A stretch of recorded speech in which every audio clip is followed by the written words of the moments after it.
En esta clase veremos algunas características de la poetisa barroca Leonor de la Cueva, quien nace en 1611 en Medina del Campo, Valladolid, y muere presumiblemente en 1705.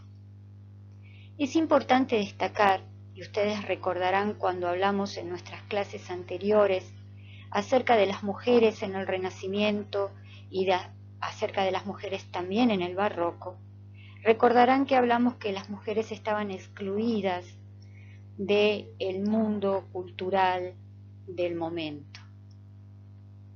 También habíamos hablado que existen algunas excepciones, sobre todo con respecto a mujeres de la nobleza, de la baja nobleza, mujeres que pudieron acceder a una formación siempre en el seno del hogar, pero que también generaron algunas relaciones en su entorno, posiblemente con personas relacionadas con la corte.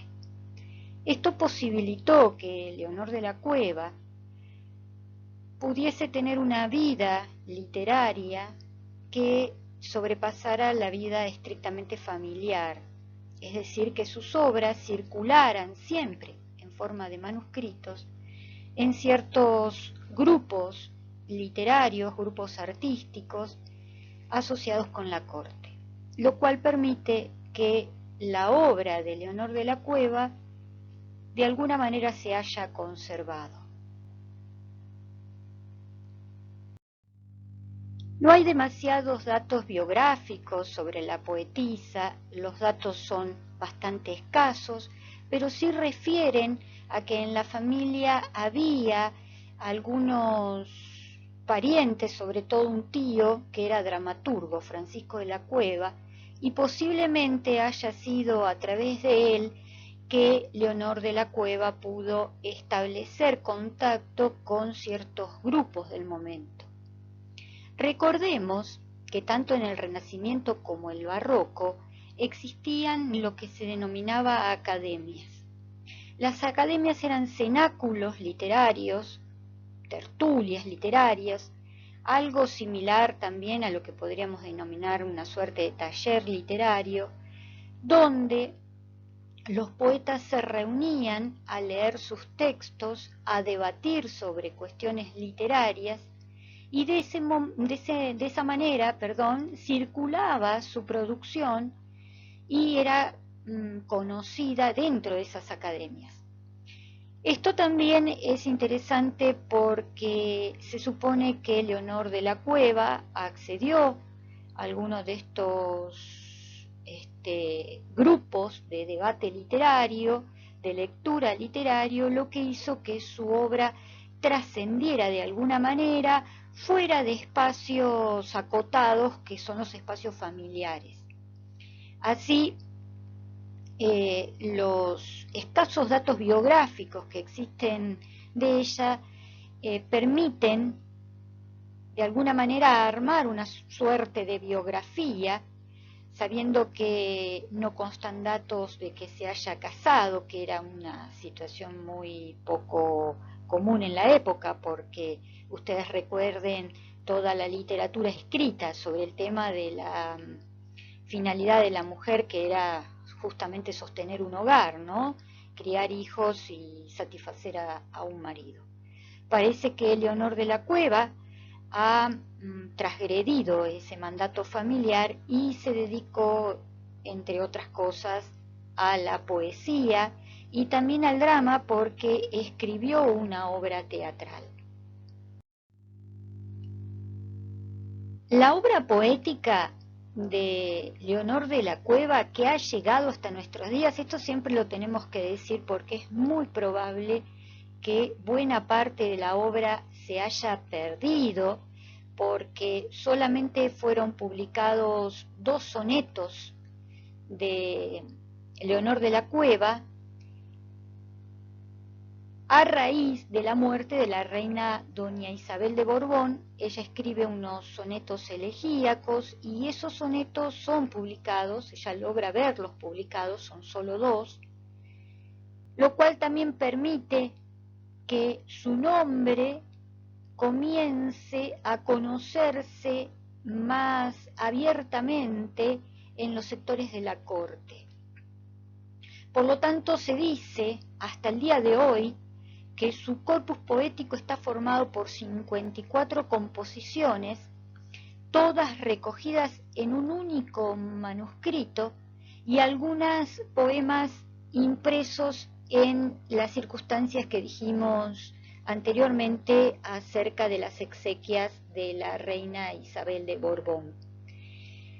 Ese manuscrito se conserva en la Biblioteca Nacional de España y en el siglo XIX fue objeto de algunas impresiones que fueron recogidas nuevamente en el siglo XX, y de esa manera la imagen de Leonor de la Cueva fue rescatada del olvido recién en algunos estudios críticos del siglo pasado. Decíamos entonces que se conoce entre sus obras una pieza dramática que se denomina La firmeza en la ausencia, de la que se conserva un manuscrito en la Biblioteca Nacional de España. No hay registros de que esa comedia haya sido puesta en escena. No se sabe si se representó. Hay quienes suponen que ha podido ser representada en ámbitos muy restringidos, pero no hay en realidad noticias o registros de que esta comedia haya sido puesta en escena. Sobre el argumento de la comedia es interesante observar que las protagonistas son mujeres, también es un relato amoroso, pero las protagonistas manifiestan también su rol protagónico. Ustedes recordarán que cuando hablamos acerca del canon, nos referimos a que las mujeres en general, en la historia de la literatura española y sobre todo haciendo foco en el periodo del Siglo de Oro, escasamente ingresaron en el canon. Es decir, cuando hablamos de poetas canónicos siempre vamos a nombrar Góngora, Quevedo, Lope de Vega con respecto al barroco. Si bien muchas de estas mujeres fueron conocidas en su ámbito, no ingresaron al canon literario que de alguna manera las, entre comillas, inmortaliza. Hace unos años ha habido una tendencia por parte de la crítica literaria feminista de recuperar estas mujeres que por supuesto fueron colocadas en la periferia del canon literario de la época y lo continúan estando. Decíamos entonces que cuando se legitima a un autor, ese proceso de legitimación funciona, mejor dicho, a partir del ingreso de ese escritor a las academias de altos estudios, a las casas de altos estudios, a los programas de estudio, a los libros donde se establece un examen crítico de su obra, donde hay comentaristas, también en las antologías. En el caso de Leonor de la Cueva, se presenta una interesante legitimación, y es a partir de que Lope de Vega, en su Laurel de Apolo, la cita, es decir, la convierte en realidad en parte de su texto. Cita la figura de Leonor de la Cueva como una mujer de letras, no sólo como un objeto femenino de belleza, sino como una escritora, como una letrada, y elogia sus capacidades poéticas. Esta es una forma de legitimación. Y es Lope de Vega, que ya para el momento es un autor consagrado, tanto en la lírica como en el teatro, el que legitima el trabajo poético y el trabajo literario en general de Leonor de la Cueva. Este es un dato importante, es un dato muy importante, porque la legitimación de los colegas, de los contemporáneos, de los letrados del momento, coloca a la autora dentro de, alguna manera decirlo, de los poetas conocidos, y la consagra, de alguna manera la consagra, y marca su calidad dentro de la producción del momento, y la coloca en el campo intelectual barroco.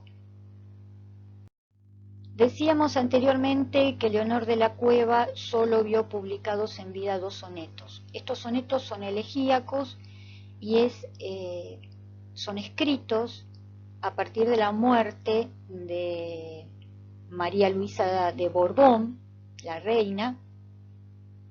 Son poemas elegíacos escritos justamente para el evento de las exequias de la reina. Esta situación, que es una situación importante dentro de la vida de la corte, que tiene que ver con toda la celebración del funeral, coloca a Leonor de la Cueva dentro del ámbito de la corte. Es decir, su obra penetra en los ámbitos de la corte y se hace conocida, circula a partir de este evento en particular. En la época era muy común que la mujer utilizara un seudónimo de nombre masculino para ocultar su identidad, dado que era censurado socialmente que la mujer se dedicase a la literatura. Ya esto lo habíamos visto en clases anteriores con respecto a todo lo que decían los pensadores del momento, ¿no? La mujer tenía solo habilitado el ámbito de la familia, del hogar, la crianza de los niños y el cuidado de su marido, o en el caso de que no tuviese marido, de su padre. Era a simple vista y claramente el patriarcado. Ahora bien, buena parte de la obra de las mujeres se perdió porque estas mujeres firmaban con seudónimo masculino. Y es muy difícil en la recuperación de esos textos poder determinar la verdadera autoría. Por lo tanto, hay presente dentro de la historia de la literatura del momento muchas obras firmadas con seudónimo masculino. Ahora bien, en cuanto a la ficcionalización, al trabajo de ficcionalización dentro del propio texto poético, este procedimiento de ocultar el género es un procedimiento que también aparece ficcionalmente en la poesía de Leonor de la Cueva. Leonor de la Cueva construye lo que podríamos denominar una suerte de máscara donde esconde, por decirlo de alguna manera, su género femenino. Y esto tiene que ver muchas veces con un género ambiguo, donde no hay marca de género, donde deliberadamente el género del sujeto se oculta. No hay marcas de sexo, ni femenino ni masculino, sino que simplemente se busca una ambigüedad. En el caso de este texto poético que estamos leyendo en este momento, vamos a ver justamente cómo se borra el sujeto, la marca de género del sujeto, porque el sujeto está presente en los verbos, pero no está presente en marcas de género. Esto tiene que ver también con una capacidad para borrar la identidad genérica. Por otra parte, es importante decir que Leonor de la Cueva se inscribe dentro de una tradición poética que mantiene lazos con los parámetros petrarquistas del Renacimiento. Sin embargo, va a existir, por supuesto, una mirada personal, una mirada que, si bien oculta el género en muchos de los casos, aparece como una mirada desde la óptica de lo femenino. Ustedes recordarán que cuando hablamos de Garcilaso de la Vega, hablamos de la presencia del carpe diem, también del adelanto del tempo fugit, con la primavera que pasa, la primavera como una zona referida a la belleza femenina, que obviamente es pasajera.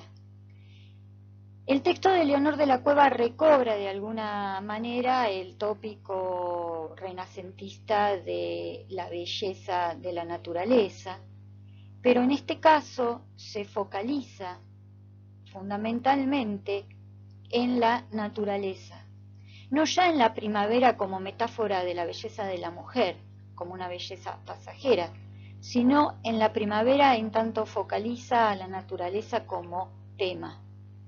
Esto es algo también interesante, porque la idea de belleza femenina asociada a lo fugaz desaparece en la escritura de Leonor de la Cueva, y la primavera, en este sentido, va a referir estrictamente a la vida en la naturaleza o la vida de la naturaleza. Indudablemente la obra poética de Leonor de la Cueva es bastante reducida, lo que llega hasta nosotros, lo que nosotros podemos acceder en las condiciones en las que estamos, es decir, podemos acceder a través de Internet. Es muy poco el material que existe, son muy pocos los trabajos críticos. Sin embargo, hay una tendencia, como decíamos antes, de recuperar a estas escritoras del olvido. Indudablemente nosotros no tenemos acceso a las bibliotecas españolas, donde supuestamente podemos encontrar más información sobre la escritora.